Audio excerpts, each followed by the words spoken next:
Hi friends, मैं Priyanka. I hope आप सभी लोग ठीक होंगे। मैं अपने व्लॉग की शुरुआत दिन के 3 बजे से कर रही हूँ।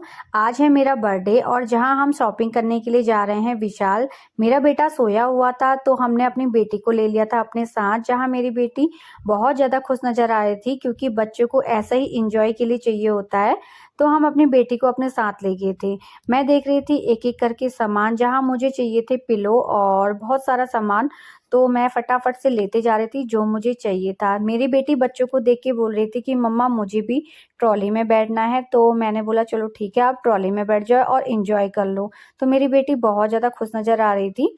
हम देख रहे थे एक एक करके सामान जो हमें चाहिए, और तो हम देखते जा रहे थे और रखते जा रहे थे जो जो हमें सामान चाहिए।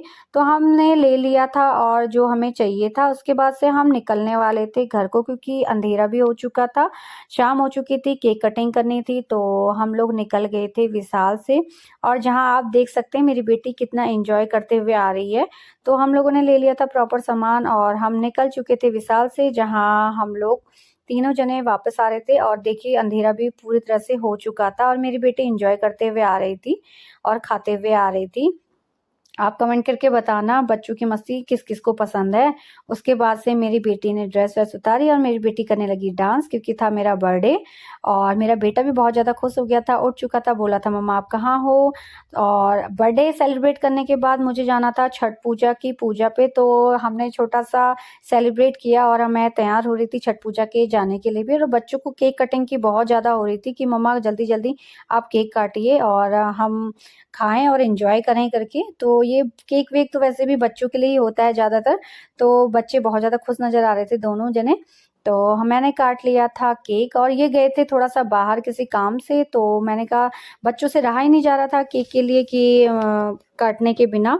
तो मैंने काट लिया था फटाफट से केक, और बच्चे खाने लगे थे। बच्चों को हो रही थी कि हम कब खाएं कब ना खाएं, तो मम्मी पापा हम लोगों ने केक कटिंग कर ली थी। और उसके बाद से मैं एक एक करके अपने बच्चों को खिला रही थी, और मम्मी ने पहले मुझे खिलाया, उसके बाद से बच्चे खा रहे थे अपने। मैंने दे दिया था इनको कटोरी पे, जहाँ पे मेरी बेटी भी मुझे खिला रही है और मेरा बेटा भी।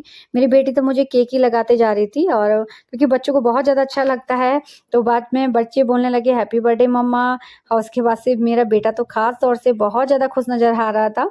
मैंने कहा बेटा ये फ़ोटोज़ खींच रही है, वीडियोज़ बन रही है। तो हमने खींच ली थी सब कुछ फ़ोटोज़, और केक कटिंग करने के बाद हम पहुंच चुके थे छठ पूजा के, क्योंकि हमारे वहाँ कॉलोनी पे एक आंटी रहती हैं जो छठ पूजा की पूजा करती हैं।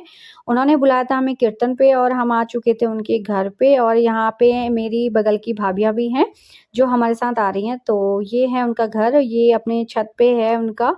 तो उन्होंने ये पूजा का स्थल है जहाँ पे छठ पूजा की कीर्तन वगैरह जो भी पूजा वगैरह होती है। तो मुझे ज़्यादा कंफर्म नहीं है, ज़्यादा पता नहीं है छठ पूजा के बारे में। बट जितना भी पता है आज मुझे देख के बहुत ज़्यादा अच्छा लग रहा था यहाँ पे आके, क्योंकि मैंने पहली बार देखा, फर्स्ट टाइम देखा है ये चीज़ें। तो यहाँ पे आंटी लोग भी थोड़े बहुत आ चुके थे कीर्तन के लिए, और यहाँ पे हम लोग कर रहे थे कीर्तन। और अच्छा भी लग रहा था, कुछ नया देखने को मिल रहा था, क्योंकि मैंने तो वैसे भी फर्स्ट टाइम देखा था। तो ये मुझे बहुत ज़्यादा अच्छा लग रहा था। उसके बाद से आंटी अंकल कर रहे थे परिक्रमा। हमारे वहाँ तो परिक्रमा ही बोलते हैं, जल ढाल रहे थे और आंटी प्रणाम बोल रही थी। और उसके बाद से दोनों आंटी अंकल प्रार्थना कर रहे थे, जो भी होता है मतलब छठ पूजा पे वो सब करे जा रहे थे। उसके बाद से हम लोग देख रहे थे उनको और एंजॉय कर रहे थे। अच्छा भी लग रहा था ये चीज़ें देखने में, क्योंकि ये चीज़ें हमने फर्स्ट टाइम देखी है।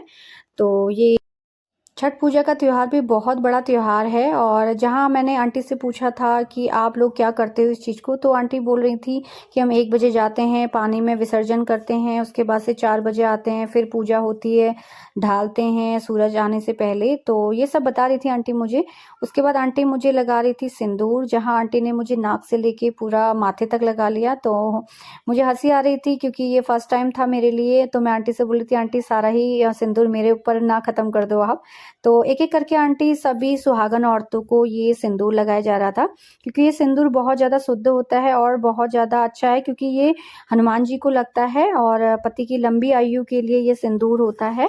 और तो सभी आंटियों को, सभी भाभीियों को आंटी ने एक एक करके सिंदूर लगा लिया था। यहाँ पे मम्मी भी थी और आंटियाँ भी थी। तो सब एक दूसरे से बातें कर रहे थे, एंजॉय कर रहे थे। तो यहाँ पे फिर आंटी ने मम्मी को भी लगा लिया था सिंदूर। बहुत अच्छा लग रहा था, देखने में भी बहुत ज़्यादा अच्छा लग रहा था। फ्रेंड्स, आप कमेंट करके ये ज़रूर बताना कि छठ पूजा में क्या-क्या होता है, क्योंकि मुझे पूरी जानकारी नहीं है।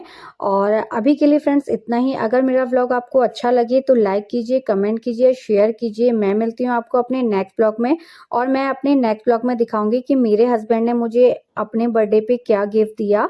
और तब तक के लिए बाय बाय, गुड नाइट, शुभ रात्रि। छठ पूजा की आप सभी को और मेरे फैमिली की तरफ से ढेर सारी शुभकामनाएं। Bye bye.